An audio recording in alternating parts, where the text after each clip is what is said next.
I was so upset and so angry on World Cancer Day, and I did my NADIA's Unfiltered and didn't actually put it up. So I'm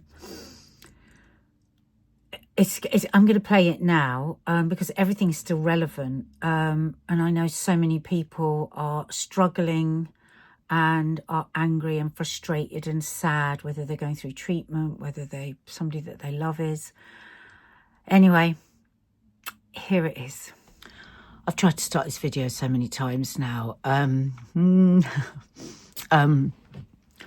it's World Cancer Day today, and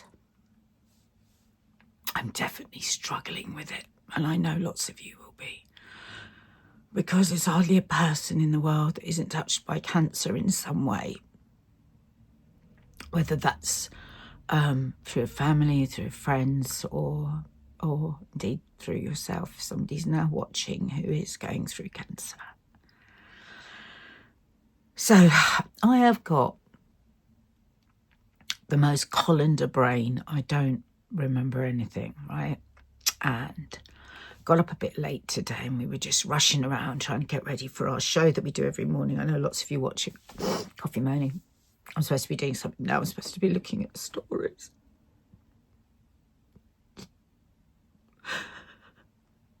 I'm wondering about Keir Starmer and thinking about Trump and deciding which bit of Gaza we'll talk about. And then my lovely friend, Kaz, who's in Dubai, sent a reel from 4 years ago.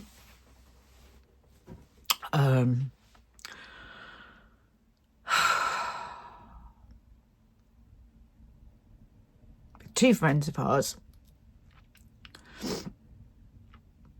one of whom,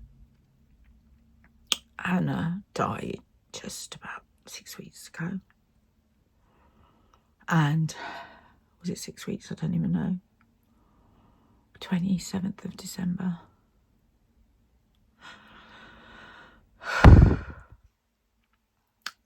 And our other friend, Lizzie, who has stage 4 cancer, breast cancer. And it's a lovely reel, and she just said it. I couldn't watch all of it because just in the message she'd said this was 4 years ago and hadn't got her secondary breast cancer diagnosis. And I so wanted to watch this video because she just looked so beautiful. She just looked so beautiful and so young, and just that lovely fresh feeling that we always had around Hannah, no matter how difficult life was for her. She was always like, just so like hopeful and fresh. Sorry, I can't keep looking in the camera because I just... Right. So what's the unfiltered bit today? So the unfiltered bit is that I'm so fucking angry with the way women are treated when it comes to their health. By one government over another, by right through history, the way that we are treated, the way that we are ignored. Symptoms. I mean, I'm only just finding out about the horrors of fucking endometriosis over the last year. I've been finding out more and more on what women go through. One of my daughter's friends is like, has the most horrific time with it. Horrific, like life-ruining endometriosis is for many. And we've got no further on. I was at a show, Love Your Vulva, at the weekend, and a brilliant show with my friend, fabulous pharmacist, and it was two and a half hours on women's bodies, because that's how complex our bodies are.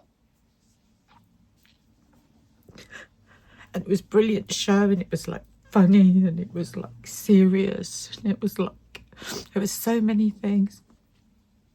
And then at one point, this beautiful woman, Jennifer Rocks, some of you might follow her, came out and spoke about her life with endometriosis and other things, and just the horror story that she went through with her womb with hemorrhaging, basically.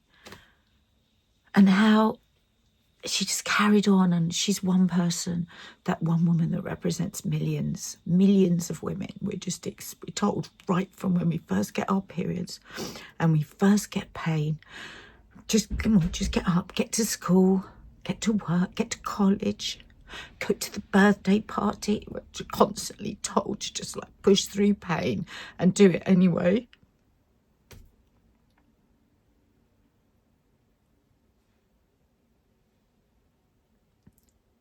And I'm so angry about the way that our friend, our beautiful friend, she's actually in my phone, beautiful Hannah. I remember one day she saw that, came up, she went, "So I am in your phone." She's written beautiful Hannah. She was never meant to see that one. Yeah, because you are, you're just beautiful. And how totally and completely she'd been let down because she could have got more time. She could have got more time if this government, all governments, what I'm talking about, this government, if she could have had the drug that she needed, that almost every other country a woman can have, if she'd been allowed to have it, I know she would have been here longer. And I know there'll be so many people watching here now who have got something, some form, some feeling of being let down. I mean, I remember the first time that Hannah ever spoke on the telly. I then went out to lunch with a friend of mine, and this woman had obviously seen the show, and she came up and she was just, you could tell she was a bit embarrassed to come up to me. Don't know if you feel embarrassed to come up to me, guys, by the way, if you see me out and about. And she just wanted to tell me the story of her child who had a brain tumour. And she just wanted to ask me if there was anything I could do. Well, of course there wasn't. There's nothing I can do. You know, what am I? I'm a 2-bit bloody TV presenter. But just, she was raising money because she had to get her son to Germany and this and that. And I just, you know, it's just, I mean, they say, right? And I've said this millions of times before, we can't get everything that everybody needs. Why? I want to ask the question, why can't we? Oh, we can't have all the drugs that why can't we? Why can't we? Why can't we? When we think about how much fucking money is wasted on wars and terrible decisions made by politicians that ultimately we all pay for with our tax. Why? Why can't we? It hit me today.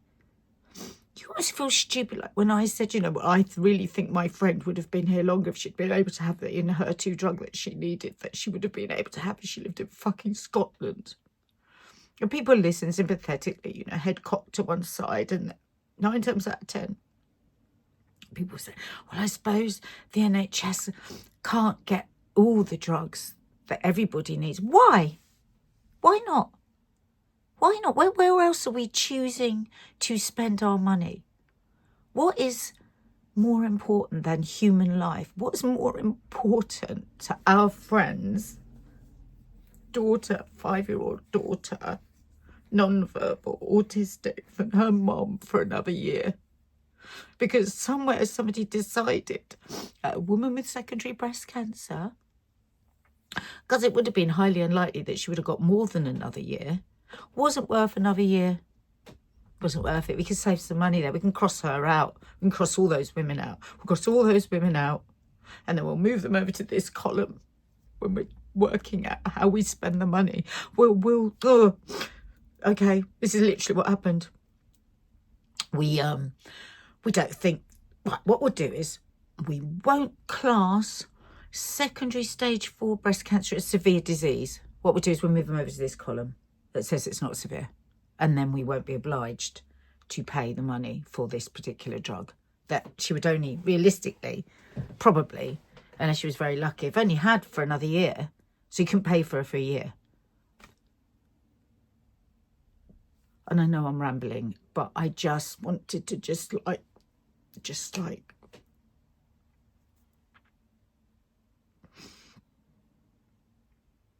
just bring it out in the way that might not be your story. Might not be your story, but you may well have feelings around that story. You may well think, for instance, talking about endometriosis earlier, you know, how many times have you been turned away? How many times have you been told to put 5 fucking pads in your knickers and get yourself to work and then just keep changing them so that the blood doesn't, like, drip on the floor? Which is, honestly, some of the stories that I've heard directly from women. Don't mess up the fucking floor with the blood, but can you just get on with work?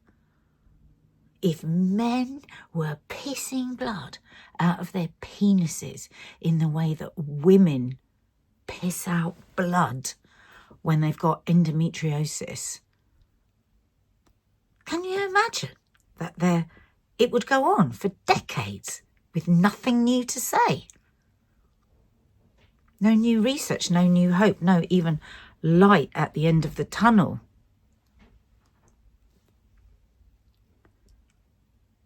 So, I mean, I know this has just been rambling, but it's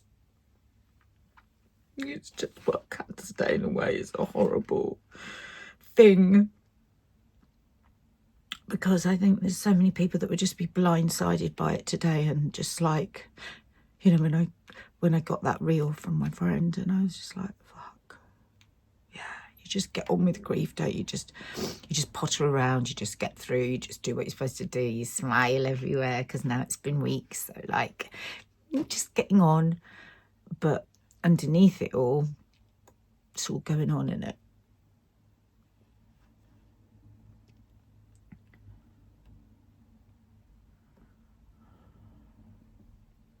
I feel so much anger towards governments that just don't give a shit about any of us. They really don't.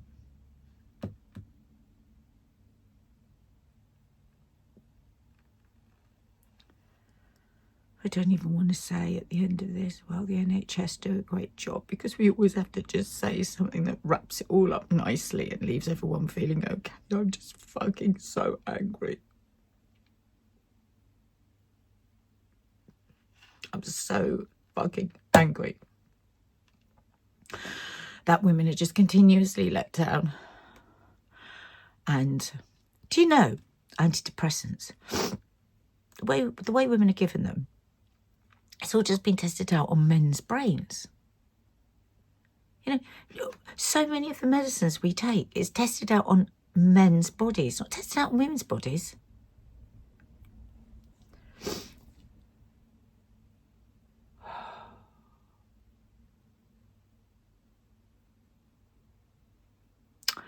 I don't want to make any, like, I don't want to say, well, they can't look after everyone and the NHS do a wonderful job. I just can't today. I just can't. I just want to say, if you are really struggling with the treatment, or with lack of treatment, or with being ignored, or just you're struggling with the fact that somebody you love has died or is dying, I just want to say, you can't just fight against this day. I mean, my head's all over the place. I'm supposed to be doing all sorts of things, and I will pull myself together. But also, just take a minute to just feel it and think about it and rage about it and talk about it. And also, not if you just want to sit in the fucking pub and drink all day, because that might be what I want to do. I mean, I won't do it now because I'm a fucking grown up and it would be stupid, and I've got work tomorrow, but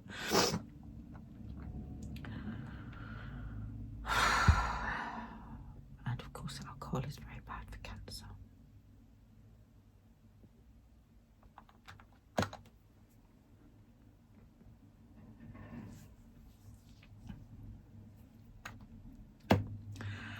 I have got the rage today about the unfairness of death. My daughter said to me last week, she said, Mom, so lovely, just that simple, innocent question. Why do people have to die? Why? We just, yeah. Anyway. Anywho. I shall get myself together now. And, yeah. If you want to share underneath here your rage, don't rage at me though. I don't want you to rage at me today. Just rage at the world. I'm not, yeah. Anyway. What do you say for World Cancer Day? It's World Cancer Day.